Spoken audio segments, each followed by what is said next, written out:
Hi there, welcome to the webinar. We're going to get started in about 2 minutes. Thank you for joining us.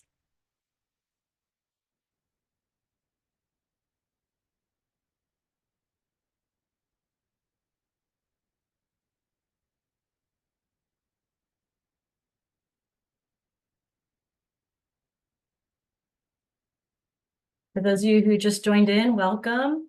We're going to give it about a minute for others to join in, but in the meantime, we'd love to get to know you. If you can find your way to the chat and introduce yourselves, your name, maybe the public land you serve, and how you're connected to National Public Lands Day.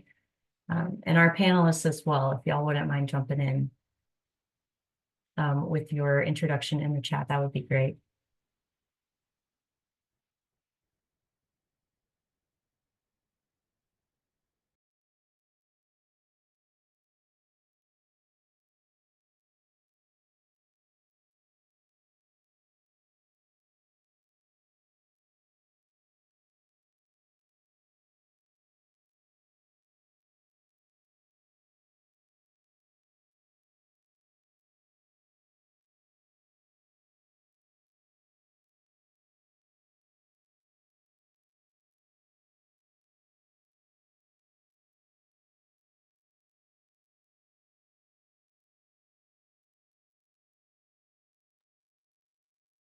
Okay, thank you guys. So for those of you introducing yourselves in the chat, it's wonderful to see people from all over the country joining us today. Thank you again. My name is Kelly Burnett. I'm the Program Director of Conservation here at the National Environmental Education Foundation, or NEEF, which you'll hear us say a lot. Welcome to our National Public Lands Day 2024 webinar.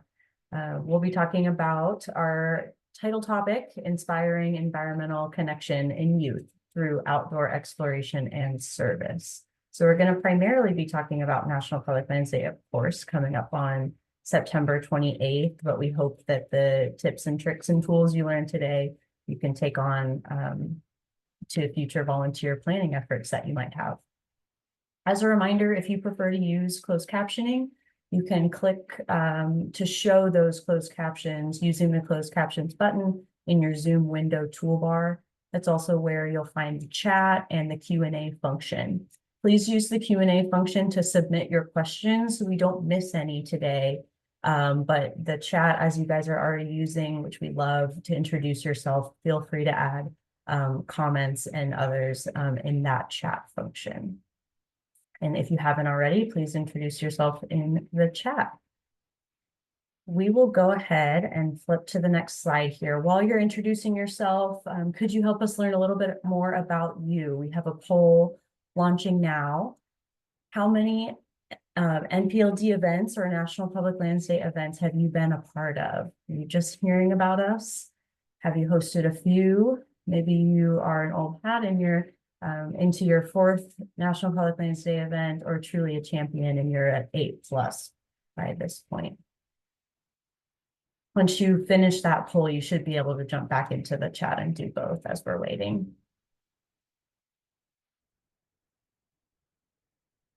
I will mention while we were waiting on this poll, we have a great help here today, a technical support labeled NEEF in your chat window. Leighton behind the scenes is helping me with a lot of that. So if you have any concerns or issues on the technical side of Zoom today, go ahead and direct message through your chat feature NEEF.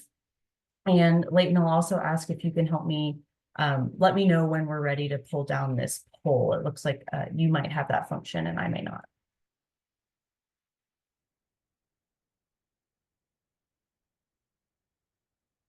Awesome. Okay.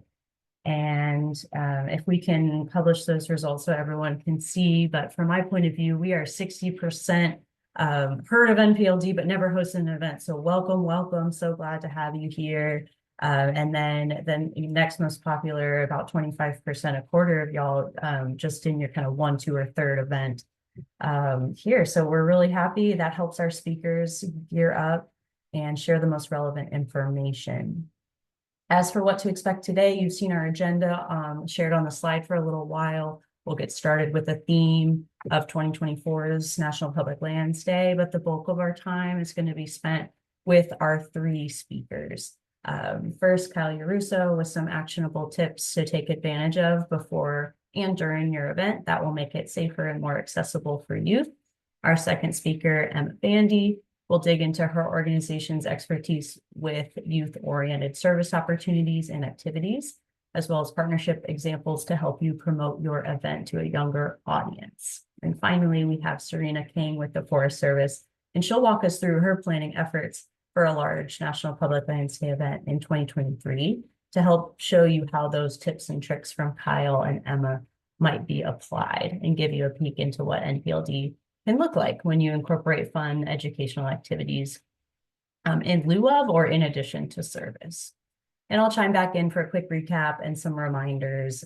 Plenty of resources online for those of you who are, as we saw, just getting started with National Public Lands Day plans for the year for the first time. Plenty of online resources that we will send after the fact. And I believe I tackled the housekeeping items, but as a reminder, use the Q&A as much as you can for your questions. Submit to any of the speakers or to me or to any of the NEAF team through that function. We are recording this presentation, so it will be shared with you after the webinar along with those important dates and links I mentioned. And again, technical issues, please direct message NEAF. Okay, so a bit on our theme this year. But first of all, as a signature event of the National Environmental Education Foundation, or NEAF, National Public Lands Day has been the opportunity to celebrate our public lands together for the last 30 years. Held on the fourth Saturday in September every year, National Public Lands Day brings together volunteers from federal and state agencies, corporate partners, nonprofits, and more, leading to more resilient natural spaces and neighbors that feel, we hope, more connected to their public lands. So this year, we'll join Together for Tomorrow to ensure the longevity of our cherished spaces while fostering environmental stewardship among youth and their communities. And so that is the topic for today, really focusing on the youth aspect and how they can be a part of the legacy of these single-day service events and what they can mean. Meaning and motivation, we came up with this theme this year because connecting a single-day volunteer action to lasting legacy of stewarding our lands for future generations is the quickest way to motivate volunteers, especially for those of us who are working in the outdoors. So whether you are strictly a service event this year or you're going beyond with something like forest bathing, a community hike, or a youth education extravaganza and going big, we applaud you for joining the ranks of thousands of NPLD event site managers who have opened their doors to the public on NPLD over the last 30 years.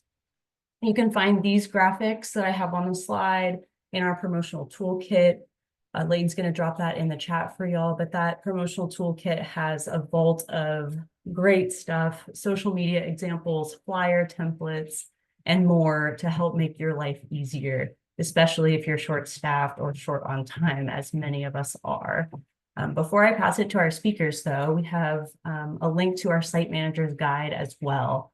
This is one of the resources that we'll follow up with. But just so you have it here now, if there's any one topic or planning component that we're talking about today that you feel you need more support with, the site manager's guide is perfect for this. It has even more information from planning to promotion to day of plans and safety protocols. There's going to be more detail, more templates, more timelines, etc., for you to explore for free. So check that out. We hope. Okay, well, wonderful. We're about 10 minutes in, and I'm glad to pass it over to our first guest speaker. We have Kyle Yaruso, who is the Volunteer and Youth Programs Coordinator at Rock Creek Park for the National Park Service in Washington, D.C. He oversees the volunteer program that engages with many partner organizations and over 5,000 volunteers annually. Additionally, he works with youth organizations to provide internships, trail crew opportunities, and more within the park. He has worked for NPS for 9 years at the Canal CNO, Canal National Historical Park, and President's Park, or the White House. He brings a unique perspective, having planned and led events on the ground, but also in the role of overseeing people who are planning these multitude of events on the ground. And he is serving with the National Volunteer Parks Program to help support national parks across the country in improving their volunteer processes and procedures. Really glad to have him here to share his knowledge. Thanks, Kelly, for that great info. And thanks, everybody, for being on the call today. Yeah, I've led a number of National Public Lands Day events and really excited to share some tips and tricks with you all today from my time planning those events. So before you begin your planning, I just want to start with a quick reflection on a time that you attended a volunteer event that was really enjoyable to you. Think back, what made it memorable? Was it fun? Was it high energy?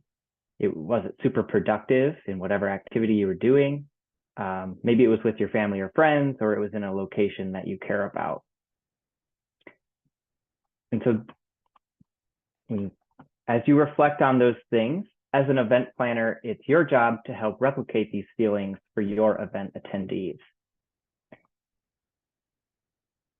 And so these questions that you see on the slide here are some that you might consider answering as you begin your planning process. They'll help guide you in when you are creating your event and really help leave that memorable mark for your volunteers and your event attendees. And so what are your goals and intended impacts with your event? You want to consider who is your intended audience?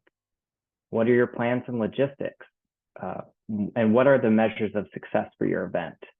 And buried in the answers to all of these questions are the really simple who, what, where, when, and how for your event. And so expanding a little bit on that, this is just a really short list that you'll want to consider in the pre-event planning stage. This list, of course, is by no means exhaustive, but these are some of the things that you'll want to think about. Kelly talked about some of these things as you go to plan. Maybe you're planning a relatively smaller event, or maybe you're planning a really big event. You want to think about who your event is for. What ages and abilities are you looking to have at your event? What will the event itself be? What specific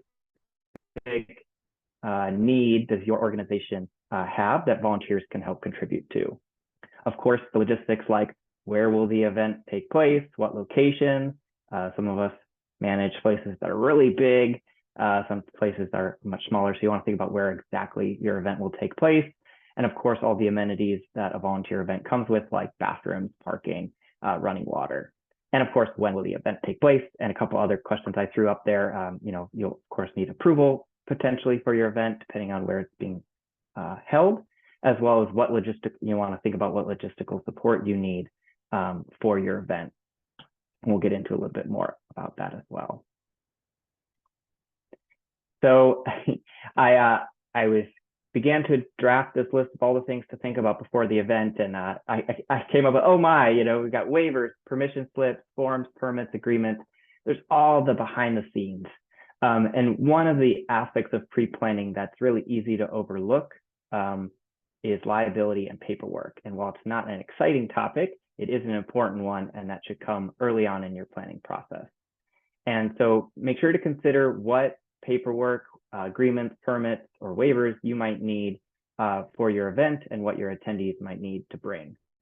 Of course, with the theme being youth, you want to pay extra special attention if your event is going to target a youth audience, as depending on your organization, you may need forms or parental or guardian approval. For example, with the National Park Service, those under the age of 18 will need that NPS, the OF 301A form. Another consideration is if you're working with education institutions and school groups, there may be permission slips or other forms that volunteers or those youth need to fill out before they can attend your event. You want to make sure to cover yourself in your organization, consider who's liable and for what actions. And again, this is not a fun topic necessarily, but it is an important one to document ahead of time to save you a headache later. Some other things before your event that you'll want to consider are event accessibility. Is the event that you're planning inclusive? of abilities and skill sets. What activity are you planning and for whom? And of course, is the physical location itself amenable to a broad audience? You'll want to think about appropriate tools and resources. Do you have tools, for example, for younger or smaller hands? Do you have the appropriate gloves, for example? So those are things you want to consider, particularly when working with youth. Adequate staff support. This is a really big one. Do you have the right amount of staff to properly and safely manage your event? And do you have support from your organization? Of course, you'll back to the paperwork, but also from an approval standpoint, you'll want to make sure that you're working with your management, of course, facilities or maintenance to make sure that everyone's working together to support your event.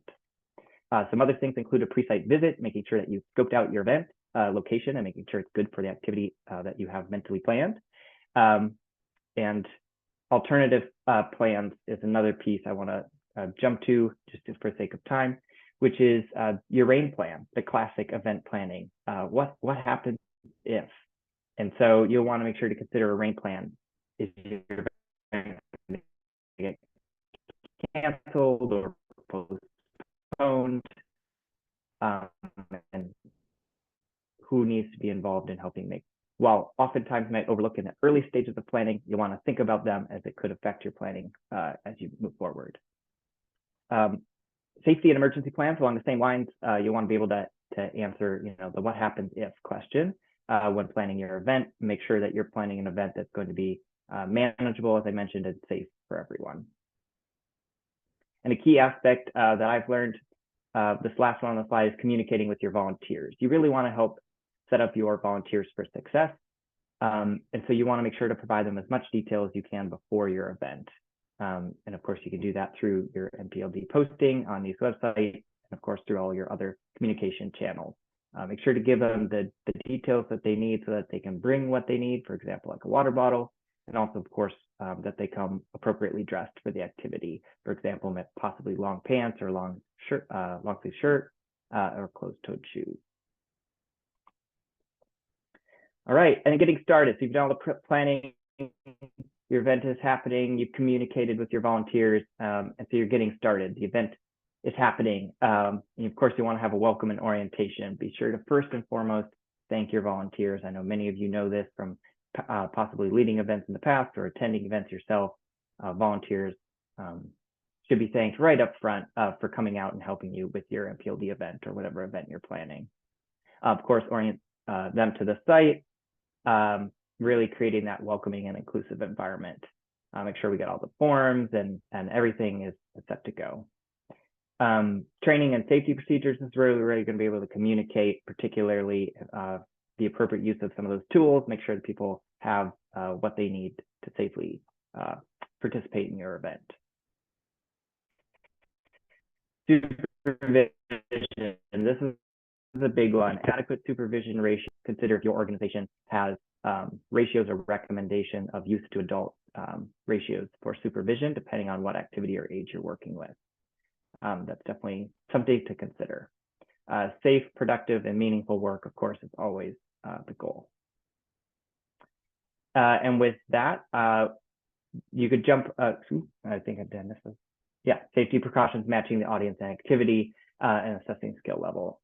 And so with that, during the event, of course, make it fun, have options and include everyone. And as I mentioned, please be sure to thank your volunteers for coming out and participating in your event. And with that, I will toss it back to you, Kelly. Thanks, Kyle. Before you hop off camera, I think we had like 30 seconds. So I just wanted to ask you if you have a typical ratio in mind for your supervision versus your youth, if that depends on age. Yeah, it really does depend on age and the activity at hand. For example, with litter cleanup or something where we're doing it individually but together as a group, it might be a larger ratio, like 1 adult to 10 or 12 youth. For something like invasive plant removal or something that's more technical, it may be a smaller ratio, like 1 adult to 3 or 4 minors or youth. So it does really depend on the age and the skill set and ability of the folks, but also, of course, the activity at hand. Okay, thanks. That helps. And I am setting a poor example by asking questions as we go. But yeah, please put all Q&As for us, and we'll get to them at the end. All of our speakers are going to come back on camera and we'll answer at that time. I just couldn't resist using up all of our time there. Thank you, Kyle. Okay, so our second speaker, Emma, who's all the way up in St. Paul, Minnesota. Emma Vandy graduated from the University of Minnesota with a bachelor's in fisheries, wildlife, and conservation biology and forest and natural resource sciences. I don't know how that fit on your degree, but we'll go with it.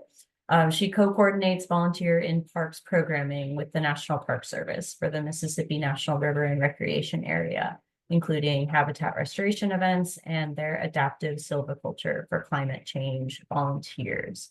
Previously, she was a member of Conservation Corps Minnesota and Iowa's Increasing Diversity in Environmental Careers program, and she interned with the Minnesota Department of Natural Resources for their non-game wildlife program. The Mississippi Park Connection became the official nonprofit organization for the Mississippi National River and Recreation Area in 2007. And their partnership is key in connecting youth to the Mississippi River, stewarding the river's many habitat types, creating meaningful connections between the community and the Mississippi River through fundraising, their paddle share program, other public programs and events, and of course, volunteerism, which Emma oversees. So I'm going to hand it over to her. Thanks for joining us, Emma. Oh, thank you for that beautiful introduction, and just some more clarification on our park unit, because we have a pretty special park unit. The Mississippi National River and Recreation Area, it is a 72-mile stretch of the river, but out of the 54,000 acres designated for that park, only around 64 is actually owned by the National Park Service. So that's why it's very crucial that we step in for all these partnership activities, especially since most of our National Public Lands Day events are in partnership with other public and private entities that own and manage that land. So just want to set some context to how our volunteer and parks programming works over at the MNREC corridor. So if you want to start off with today's topics that I'll just be covering, so some more information on youth-oriented activities. Kyle did a great job about how to set up that, and I'll just be going more into depth about that. And nextly, talking about some promotions and partnerships that you can leverage, especially if you do have a friends group like Mississippi Park Connection, or if you have some more flexibility in your organization. And I will also just be supporting this with some previous NPLD events that I've been a part of.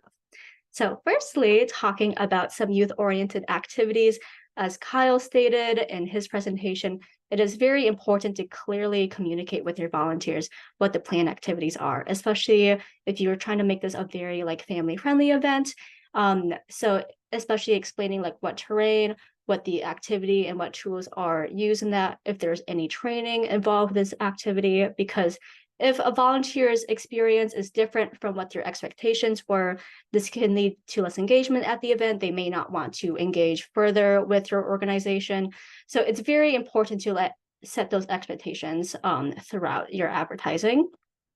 And so nextly, at the event itself, some youth-oriented activities that we've done in the past. For our stewardship activities, we try to make them very fun in a way that it's giving towards the park. And so we do this with with tree plantings, or some sort of prairie restoration planting, or an easy to do that requires not as much training, such as a trash cleanup, are the main activities that we've done in the past for NPLD. And so along with the service component, we also have these educational tables. And so you can have an event that combines both of those. And this education table is a great way for people to, if they need to take a break, they can engage with a fellow park ranger, or if you're waiting for an activity to begin, because, for example, our last NPLD event, we were on a boat that was leading volunteers to an island, and that was a 30-minute ride there and back. So within that 30-minute period on both ways, that's a great way to engage with your audience with other activities if you have a similar event like that. And so the main educational activities that we've done are ones that kids can really like see and touch, because that tends to be the most engaging ones. So in this picture, we had a wildlife felt table, for example. We have also had like seed packing stations, so people can learn more about what seeds and like what native plants are around the area. And this also helps them know like how their work is impacting the park via like wildlife or via other plants. And along with that, learning about what other initiatives are happening at your park besides that NPLD event, because this may be their first time that they're interacting with your organization. And so, for example, at our last NPLD, we had a wildlife technician from the Park Service come, and she tabled about the beaver research that was also happening in that park. And so kids could learn like, oh, this is also like a job that I can have, like this is a career that I can have, so they can talk to other professionals and also stay engaged with their environment in that way. And so nextly, talking about some partnerships that you can utilize for your National Public Lands Day event. These are 3 ways that I've tied in different organizations. So firstly is with recruitment. And so on NPC's website, we have a group volunteer form page where group volunteer leaders can put in information about their organization, including how big it is, how many like youth and minors that they have, any preferences in locations and days. And so last year we've had 2 volunteer groups that also came out with other public volunteers, such as a religious organization came out with their families and kids. And we also had a local high school green team join us for NPLD. So this is a great way to recruit because sometimes groups are looking for a way that they can bring their community together, but they're not sure, like, is this event just for like individuals, or like, can I bring like a group of 30 people to this thing? So advertising that like specifically for groups can be a great way to also bring in more people. Nextly, with advertising, there's a lot of other avenues that you can use to advertise your event, not just with your website or like your own social media or newsletter. And so I know that some people may see Facebook as a social media website that's not as youthful or hip with the kids, but I've found this personally to be a pretty good tool to engage other folks, especially in the Twin Cities area. We have a pretty active Facebook group that I actually found out about before I found out about Mississippi Park Connection, called BIPOC in the Outdoors Twin Cities. And this is a pretty active group that like members of this group can like post about like different events that their organizations are hosting. And so finding different local groups that can target those local demographics can be a great way, especially if you know kind of how the group skews. Because I know this group, for example, the BIPOC and the Outdoors groups, it tends to be like older millennials and younger, and they also have families and kids. So that's a great way to bring in different demographics into your event if you're posting on pages that are like specific.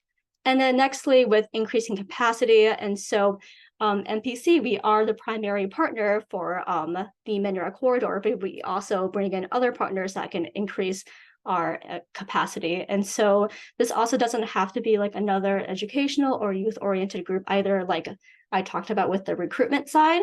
And so, for example, with our BIPOC NPLD event in 2022, we got grants that targeted specific BIPOC events for outdoor events.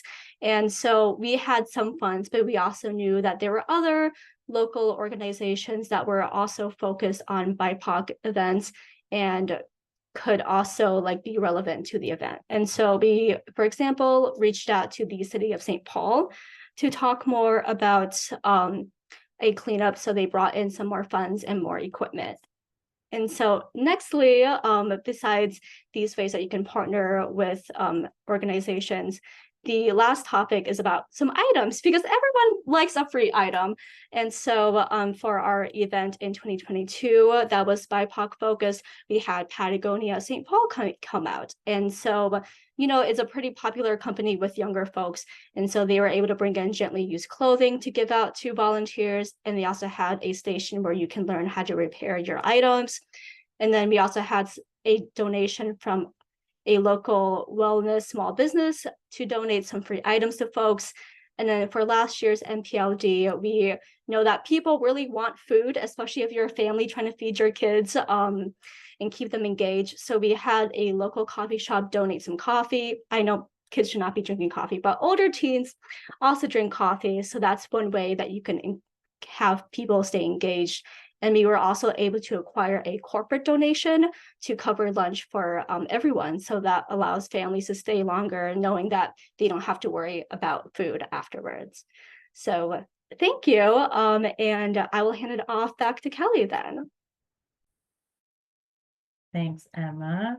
Love that. And I think this is where nonprofit partners really fill a great role in being able to connect with corporate sponsors for a lunch or a breakfast or a coffee, accept the donations from a Patagonia or other organizations that are similar, and not always something that as a state, city, or federal agency you may be able to do. But that is where friends groups and other local nonprofits that can partner with you can kind of serve that role and promote further partnerships. So our last speaker today is going to be Serena King. Serena started her career with the Forest Service in 2008. She spent 5 years working seasonally at Six Rivers National Forest. And in 2013, she got the opportunity to work on what she calls one of her bucket list forests. So she went on to work at Olympic National Forest, doing a season there, and eventually made her way back to El Dorado National Forest, which is where the event she'll touch on today took place last year. She has spent 10 years of her career with the Pacific Ranger District, earning her permanent employment status along the way. She's been a visitor services manager, and after this event that she'll touch on, has been offered the opportunity to return what she calls home to Six Rivers National Forest, where she works in public affairs and administration.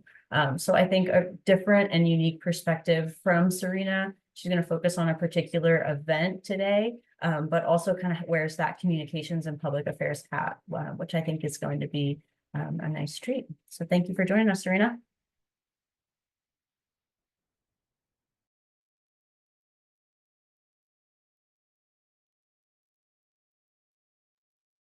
Sorry about that. Someone had to have technical difficulties. Of course, it would be me.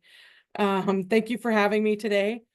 I'm just going to go ahead and jump right into the event that we did on the El Dorado National Forest last year.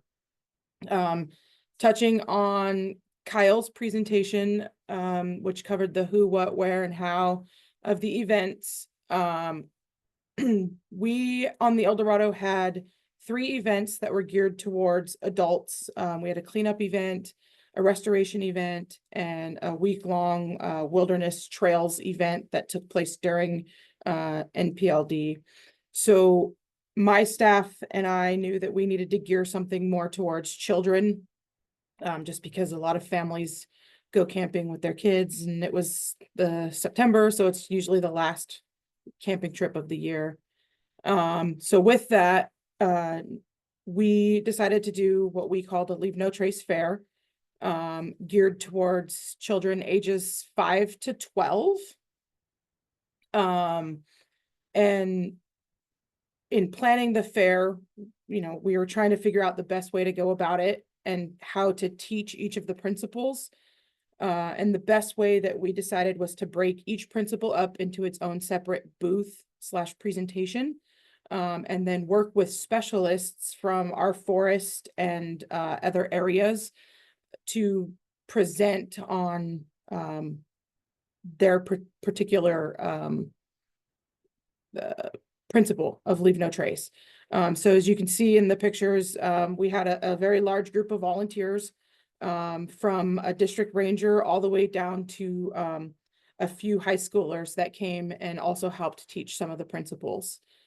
We had wildlife come. They actually even brought some stuffed animals, or taxidermied animals, so that the children could learn proper distancing and not to disturb animals, using an actual animal as a guide reference. just going over my notes. So we we needed a way to track how each of the participants was gonna go to the booths. So we decided to create what we called a bingo card or a stamp card. And so each child was given this at registration, or we even let some adults do it. A couple of our firefighters were pretty excited to go through the booths. So that was pretty awesome. And so they would go, and we called it a bingo card because you didn't have to go to the booths in order. We kind of let the kids decide what they wanted to learn about and when they wanted to learn about it. And so each booth presenter was given a stamp, and then when they were done with their presentation, anybody who was there to witness that presentation, they got a stamp, and then the kids were able to move on. At the end of filling up their bingo card and all of their stamps, they were able to go to the visitor center, which was on site, and turn in their bingo card, and they received a junior ranger certificate as well as a what we called a swag bag full of Leave No Trace and Smokey Bear goodies, as kind of like a little prize at the end of the presentation. And so if you'll notice on the bingo card, there's a picture that corresponds to the poster for each of the different stations. And we created posters that were set up at the entrance to each station so that the kids could see like where they were, and they could match their bingo card symbol with the poster at the principal that they were at. Let's see. So as you can see, the posters, the symbols matched up. It gave a brief overview of the principle that they were learning about, and then the presenters went ahead and did a more in-depth presentation at each one. We were able to get a fire engine come, and they actually built a fire in a fire pit that we have there on site, and they were able to let participants put that fire out using the kids preferred using the engine, but they were able to practice using a fire extinguisher and actually get hands-on experience in each of the events. The presenters did a very good job with little to no oversight from us on knowing how to gear the presentation to the more 5-year-olds in the crowd as opposed to the 12-year-olds. Though it was really hard to keep all of them from wanting to touch the taxidermied animals at the Respect Wildlife booth, which actually helped with the presentation. I think that pretty much covered all of the prompts that we're gonna go with. I think that's perfect, Serena. We have some good questions, so I know we'll probably dig back into it a little bit more. Thank you. Of course. Thank you. We're going to jump into just a quick kind of recap and then some reminders before we do Q&A. So we heard a lot today about the different stages in planning your events, and there's different things to consider when incorporating youth at each point in your process. So pre-planning is really when you're setting the purpose. Assemble your event planning committee now so that you're not doing this alone. They can help you along the way.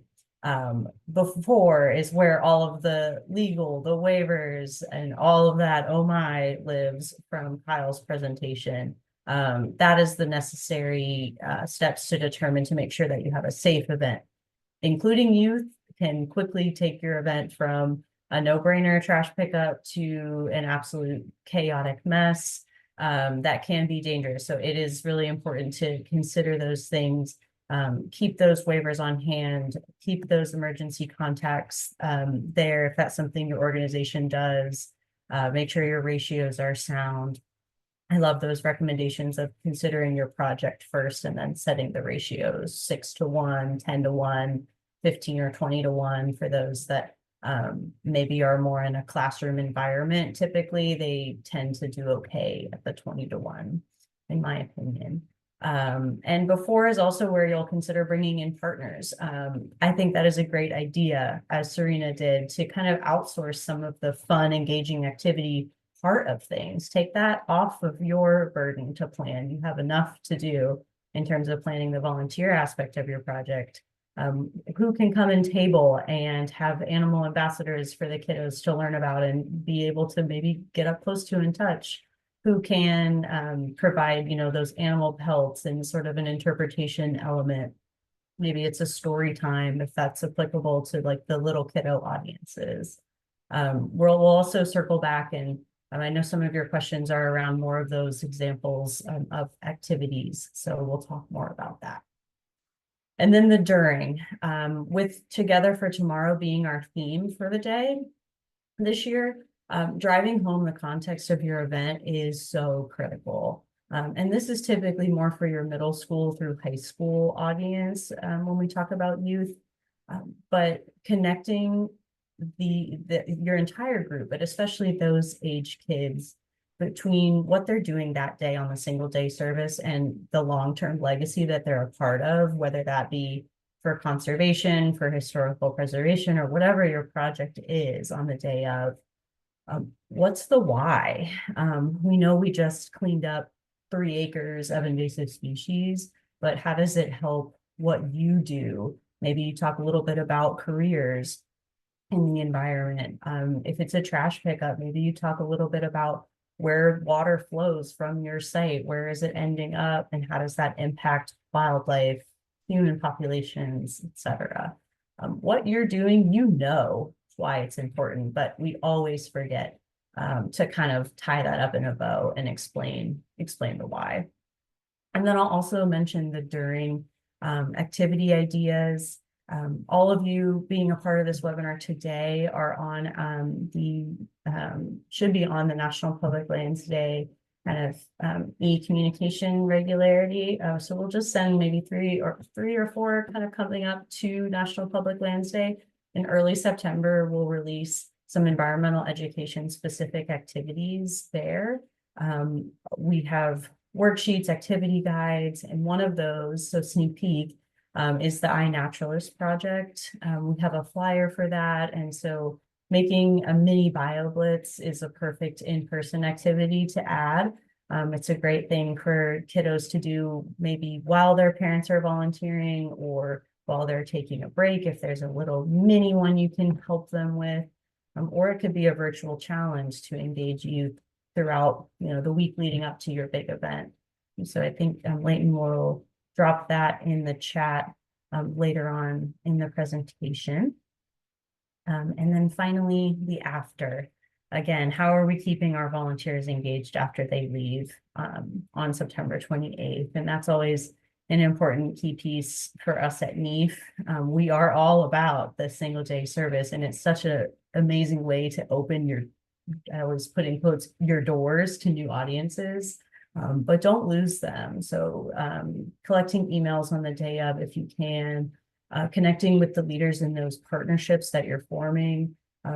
Who's heading up that Facebook BIPOC community that Emma's working with? Are there organizations that kind of follow that Facebook page that you might want to get a better direct connection with?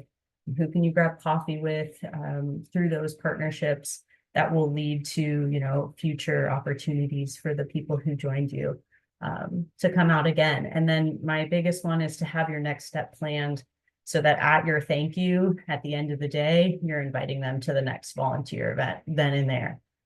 That will be really, when it comes to volunteer motivation, grab them and put it on their calendar as soon as they're feeling, those endorphins after they volunteer. It's a good one.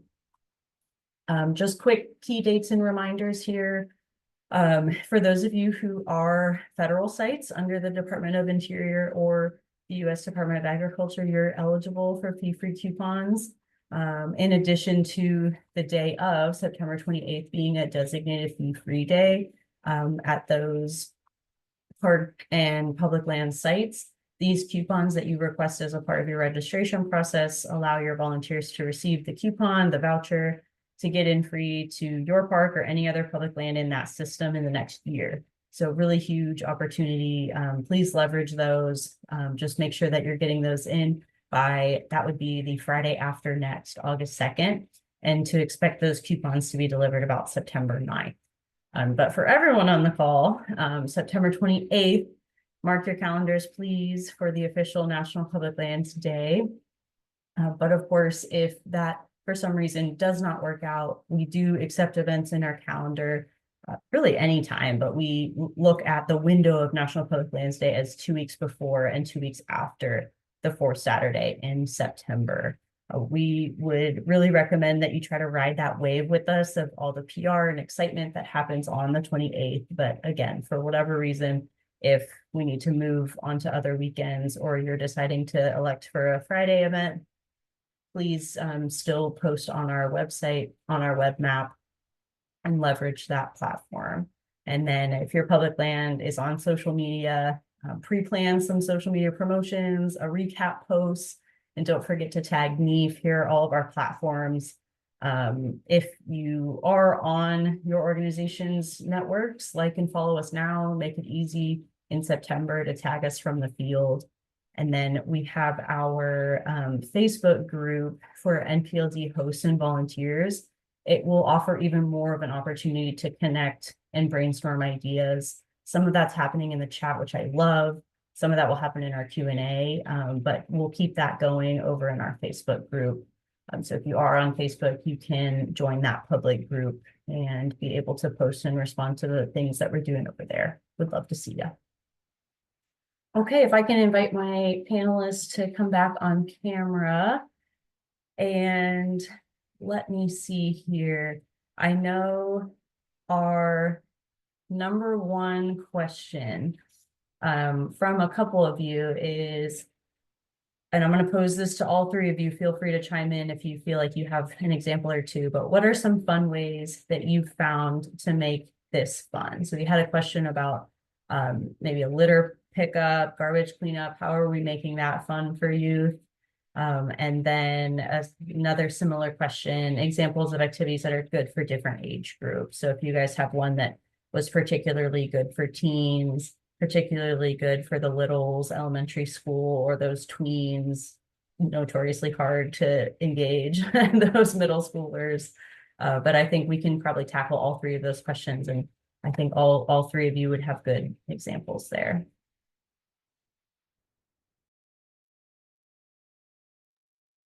I can talk firstly about the how to make a litter cleanup fun, because my organization, we've done a few different ways, all tying it into competition, because I feel like a lot of people are very competitive.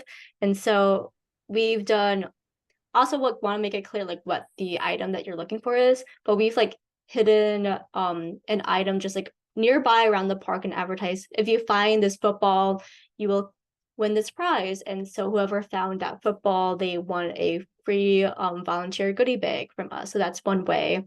Another competition that we've done is if you find like the largest or coolest item, you like win this other item. And so we've actually like had like a 16-year-old like pull out like a safe that was like just left there. And like he pulled out the safe the entire like, it was like a 10-minute walk for him. So he was very proud of like pulling over. It was, yeah, a closed safe. So he won that. Or some other like, we've had like bikes or trashes or TVs that were like also discovered. So just making it into like a fun competition, like either like hiding an item or like the biggest item or coolest item could be a great way to make it a little bit more fun for folks.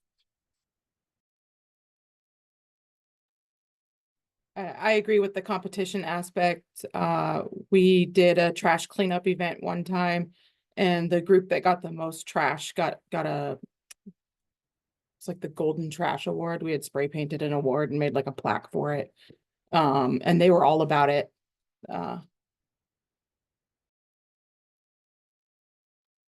I love that. Kyle is currently trying to he is reconnected. Thank you, Kyle.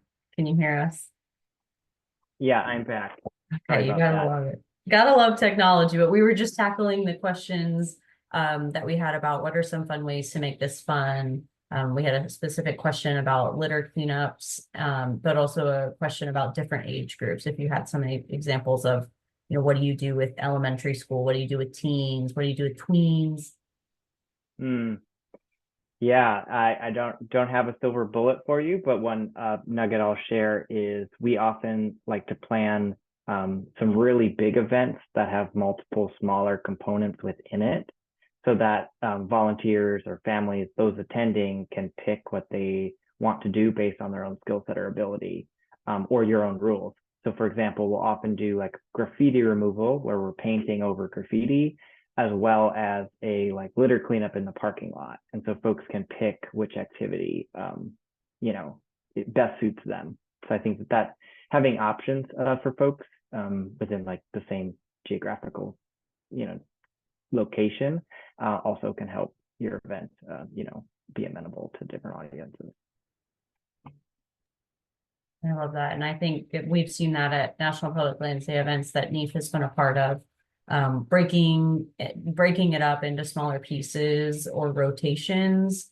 So not only, I guess they could elect to stay in that station twice if they so chose, but being able to just break these things up. And so they're not doing the same thing for 3 hours. I think for the elementary schools, you can keep their attention, 30 minutes maybe, but being able to offer some other opportunities or other stations to kind of keep them engaged has been an idea that we've seen. Heather had one in the chat about giving kids the opportunity to make up stories about how trash has traveled through the watershed and their local body of water, which that is such a good idea, giving them the language of watershed and then letting them kind of dream up how these things floated down to them is really, really a cute way to do it. We've also seen not necessarily doing crafts with the trash that they are picking up, but perhaps using recycled materials that your staff is collecting in the couple months leading up to a volunteer event.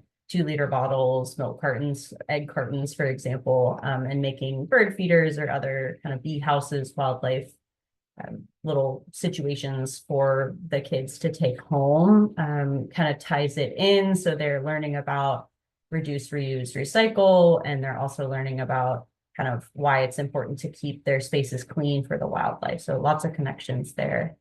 But I think I love being in the role at NEAF because we get to see so many really cool events every year and see the database of all the historic events that have happened over the years. And so that was the one that stood out to me for sure.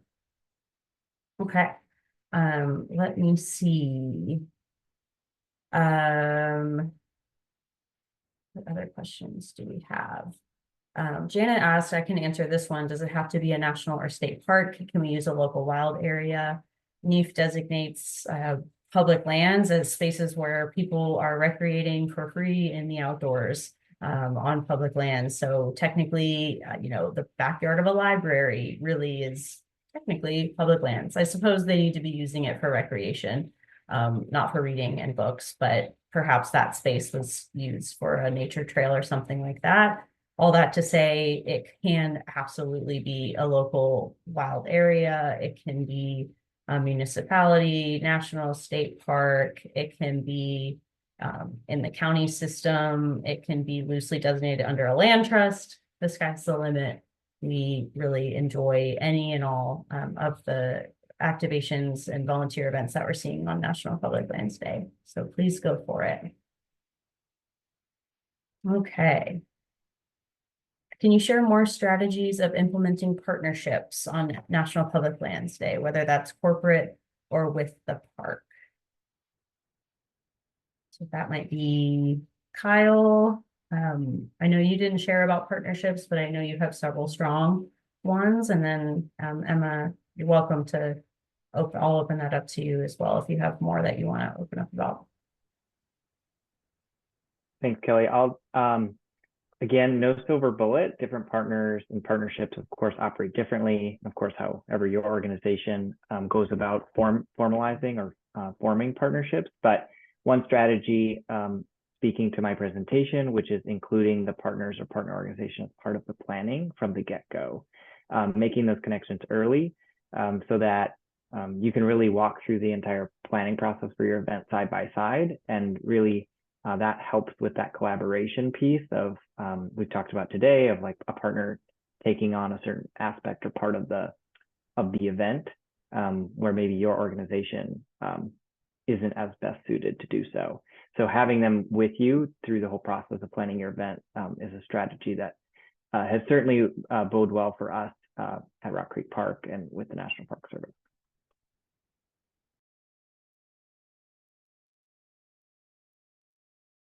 Anything from you, Emma?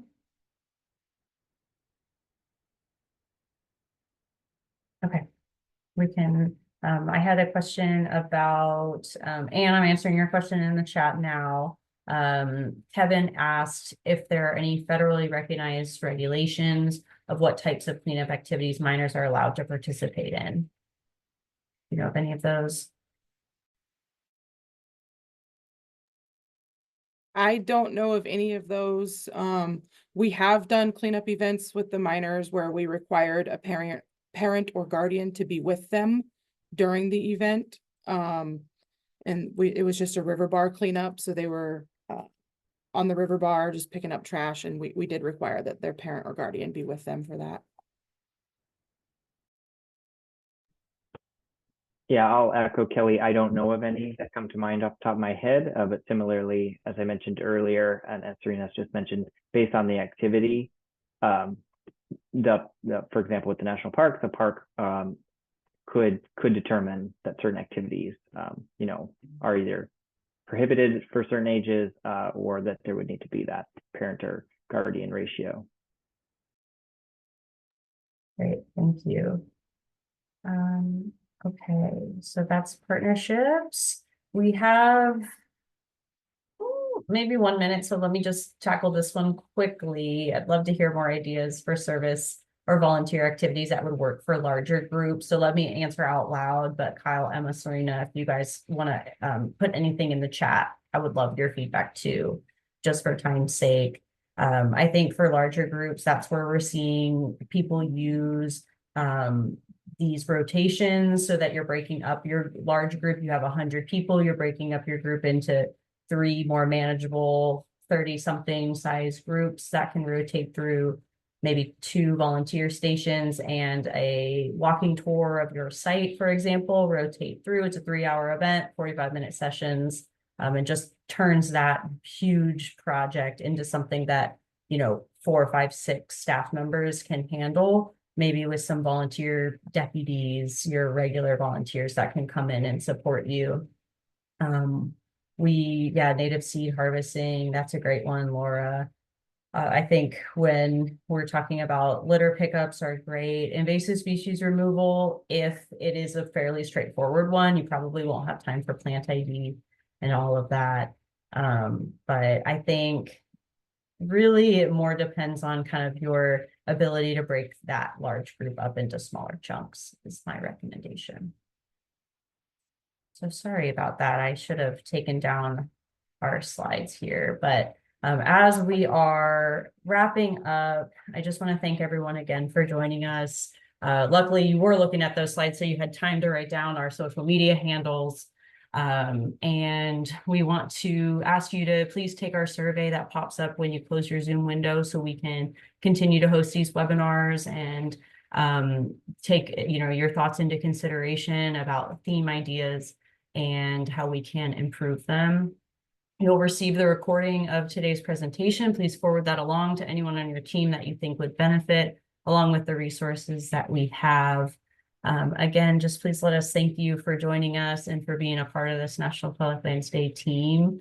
It absolutely cannot get done without you. There is no deadline to register, but we encourage you to get it done as quickly as you can so you can be a part of the wonderful resource that is the National Public Lands Day map. And that is something that someone can type in their zip code and find events near them. So we encourage you to get in there as soon as possible. If you're a federal site, I would consider August 2nd as your deadline, just to make sure that you can take advantage of the fee-free coupon resource that NEAF is able to offer.